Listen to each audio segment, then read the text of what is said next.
Allez, Alors, l'actu des revues, aujourd'hui, on va parler de la revue Charlotte. On est au MIAM, Musée International des Arts Modestes, avec Hervé Di Rosa. Bonjour Hervé. Bonjour Stéphane. Alors, pour les lecteurs de papier nickelé, on rappelle qu'on avait fait un joli numéro avec un beau tableau. C'était le papier nickelé 38. Et Hervé, aujourd'hui, vous avez une rubrique avec Yves Frémion dans Charlotte, la BD modeste. Alors, c'est la BD modeste, une partie des arts modestes pour vous? Qu'est-ce que c'est? Oui, on se retrouve tous dans Charlotte. Il y a même Fromental, Yves Frémion, et moi, je suis très heureux de collaborer à côté d'eux, parce que moi, c'est pas l'écriture, c'est pas mon truc principal, bien que j'écris une partie des catalogues du MIAM depuis 25 ans et mes propres catalogues. Alors, c'est vrai que dans la bande dessinée, moi qui suis la bande dessinée qui m'a construit depuis que je suis tout petit et même beaucoup plus grand, qui a vraiment infusé dans mon travail jusqu'à maintenant, c'est encore des productions que je consulte beaucoup, peut-être un peu moins les choses plus contemporaines, mais quand même, c'est devenu vraiment, à la fin des années 70, début des années 80, quand je parlais de bande dessinée, dans les revues d'art, on te regardait avec des gros yeux, etc. C'était très méprisé. Et même Corto Maltese était publié par Pif Gadget. Donc il y avait vraiment un gap. Aujourd'hui, les planches de certains auteurs valent plus cher que des œuvres d'art contemporain. Il y a un musée, il y a plusieurs des choses. Bon, il y a eu une réévaluation de tout ça. Mais, comme dans la création artistique, il y a toujours des marges, des périphéries, des créateurs sur lesquels l'œil se porte moins, ou le succès n'est pas venu par malchance ou pour diverses raisons. Et surtout, dans mon enfance, bien sûr, c'était les hebdomadaires qui avaient le haut du panier. C'était Spirou, principalement Spirou, Tintin, puis très vite Pilote, et bien sûr après, très vite aussi Métal Hurlant, Flux de Glaçaille, etc. Mais j'ai toujours été quand même attaché, depuis l'enfance, au petit format, ce qu'on appelait les petits formats, qui étaient édités par Pocket, par Artiman, enfin plusieurs éditeurs, et qui recyclaient beaucoup de bandes dessinées italiennes, espagnoles, avec des choses. Donc, et des auteurs aussi qui étaient publiés dans des hebdomadaires comme Pif en particulier, et qui n'ont jamais été considérés. Donc voilà. Donc on a commencé bien sûr par, on a évité jusqu'à présent les grandes stars qui pour nous sont Jacoviti et Bottaro, ça. Oui. Parce qu'il faut dire que les articles, je les écris avec mon cousin Lionel Garcia, qui était, il a 2-3 ans de moins que moi. Il a passé ses 15 premières années à 7 ou ses 10 premières années à 7. Après, ses parents sont allés habiter à Paris. Et il a eu cette passion pour les petits formats. Il faisait de la musique, il était dessinateur underground dans les années 90. Il connaissait Charlie Schlengo, etc. Donc il a la même passion que moi. Et il a plus de temps pour écrire. Donc souvent, on fait les articles à deux, on choisit. Et donc on est allé un peu aussi à travers le monde, on s'aperçoit. Un dessinateur, par exemple, comme Camb, qui a jamais eu un grand succès, et que même les trucs qui ont eu les œuvres qui ont eu le succès de lui, comme 10 centimes, tout ça, je trouve que c'est pas des œuvres majeures, alors qu'il a fait une œuvre de science-fiction qui s'appelle Zorimulf, qui est extraordinaire, que on a réussi à trouver de rares rééditions. Voilà, on veut parler de ça. On veut parler, par exemple, de Condorito, qui est la bande dessinée la plus célèbre de toute l'Amérique latine, et qui a été créée dans les années 60 par un auteur chilien. Qui s'appelle, le nom m'échappe, tu vois. C'est dans Charlotte. Il y a 6 numéros. voilà. Tous les mois, tu fais un focus sur quelque chose. Et là, on vient de finir sur Sambot, qui était une des publications les plus marrantes d'Elvie France, parce que bien sûr, Elvie France, il y a tellement eu de publications et d'études là-dessus qu'on ne serait pas osé, mais le Sambot, souvent on l'oublie, et c'était le frère de Buzzelli, le grand dessinateur, qui publiait dans Charlie mensuel de l'époque en plus. Tout se rejoint. Et là aussi, un auteur, par exemple, comme César, tu vois, César, c'est un des rares qui publiait dans des hebdomadaires à grand tirage comme Pif, mais aussi qui travaillait pour Kiwi et plein de magazines de petits formats.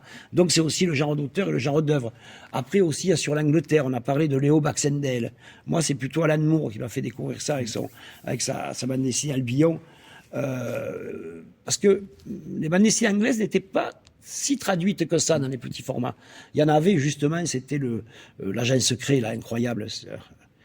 En anglais, c'est Gremlin Yiddish, c'est l'ennemi des enfants, avec un dessin sur... Voilà. Donc il y a tout un truc encore à découvrir dans la bande dessinée. Bien sûr qu'il y a la bande dessinée classique et tout ça que que je relis encore aujourd'hui. Tu vois, je suis encore à regarder chez moi que j'ai retrouvé les Chevaliers Ardents de François Crénal, tout ça. T'aperçois que c'est dessiné quand même un peu étrangement. Mais il y a quand même un charme dedans qui, moi, qui me fascine toujours. Et j'arrive toujours à trouver un intérêt graphique et formel dedans. Parce que la nostalgie, c'est pas trop mon truc. Et là, justement, j'étais en train, mon cousin me disait, oui, on a parlé de tous les petits formats, sauf des petits formats d'origine États-Unis. Bon, il faut dire que souvent, les États-Unis, tu n'as pas trop envie d'en parler, tu vois, c'est pas trop le truc. Et moi, je suis un grand fan de comics. Et donc, c'est vrai que souvent, les choses évidentes, tu n'y penses pas. Et donc, il a pensé tout de suite, c'est lui qui a eu cette idée, à Eclipso en particulier. Alors, tu viens de Chiner, là où on se parle. Ouais, en fait, je suis allé chez mon provider. Un bouquiniste. Heureusement qu'ils existent, parce qu'on ne les trouverait plus, sinon. Voilà, et lui, il me trouve tout.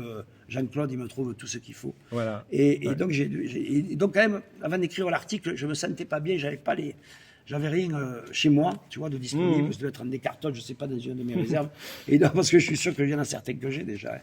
Et tu vois, et en plus, je pensais que c'était du DC. En fait, c'est que des traductions Marvel, tu vois. Donc, j'apprends beaucoup. Et c'est bien dessiné quand même. C'est que par les plus grands. Voilà, Jim Starling, War Shakin. C'est ça qui est. Il y avait un truc de guerre que j'ai pas pris parce qu'en fait, j'en ai acheté un sac antique qui m'a amené chez moi parce que j'avais la flemme de le porter. Il y avait Combat, c'était dessiné par Joe Kubert quand même, tu vois, les trucs de Serge Rock, tout ça. Donc, c'était que des grands dessinateurs américains. Et en plus, et là, ça va vous faire marrer, comme ça, on pourra passer au sujet d'après. Alors... Comme ils ne voulaient pas faire de la concurrence, ils ne voulaient pas que les Américains concurrencent les magazines français, ils les ont obligés à mettre à bande dessinée pour adultes. Donc ils ont eu, ce qui vient de tomber sur le dos de Charlotte, la TVA. La TVA plein pot. Et là, c'était exprès pour ne pas faire concurrence aux magazines de bande dessinée français. D'accord, c'était stratégique. Ouais, c'était stratégique. Alors qu'aujourd'hui, avec Charlotte... Alors oui, qu'est-ce qui se passe quand même? Parce que je ne sais pas, moi, Vincent Bernier m'a appelé. Et normalement, les magazines, et surtout que franchement, des mensuels de bande dessinée, il n'y en a pas beaucoup. Plus des masses aujourd'hui. Il y en avait plein, moi, quand j'étais jeune. C'est ce qui m'a nourri, qui m'a fabriqué. Aujourd'hui, bon, ils sont autour des albums. Les albums, c'est pas tout, quoi.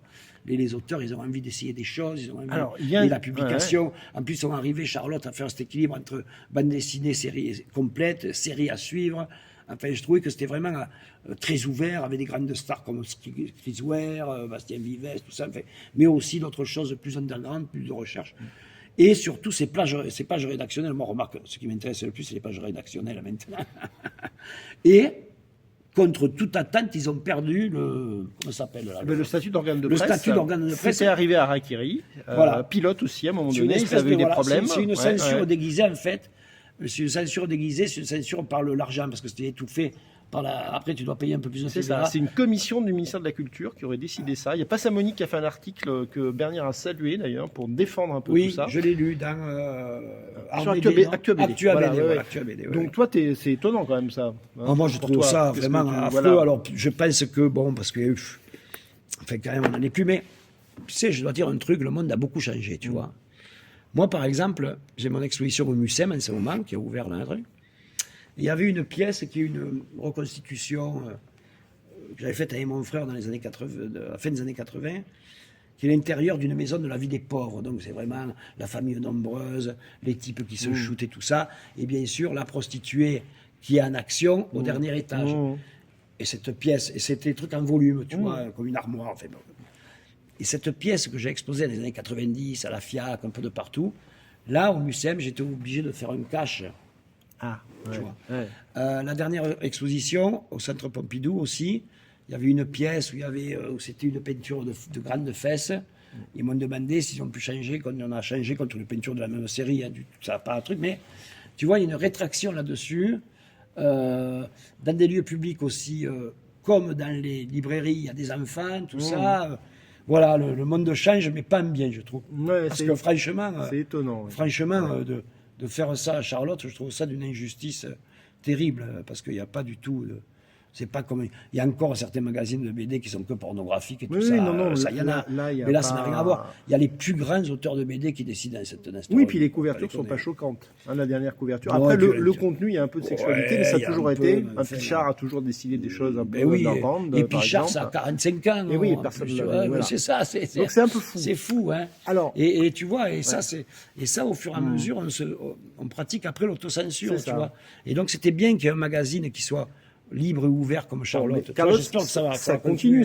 Là, c'est pour le numéro 7, ce que tu es en train de préparer. Non, je l'ai fait déjà, c'est pour le 8-9. C'est pour le 8-9. Alors, quand même, Charlotte est toujours en kiosque, donc on va dire aux gens d'aller l'acheter. Ah ouais, c'est le meilleur. Même moi qui le reçois gratuitement, je vais en acheter. Voilà, au moins pour soutenir la presse en kiosque, c'est important. Et puis surtout que ce sera des collectors, je suis sûr que ça va être des collectors. Ils sont très bien imprimés, très bien reliés.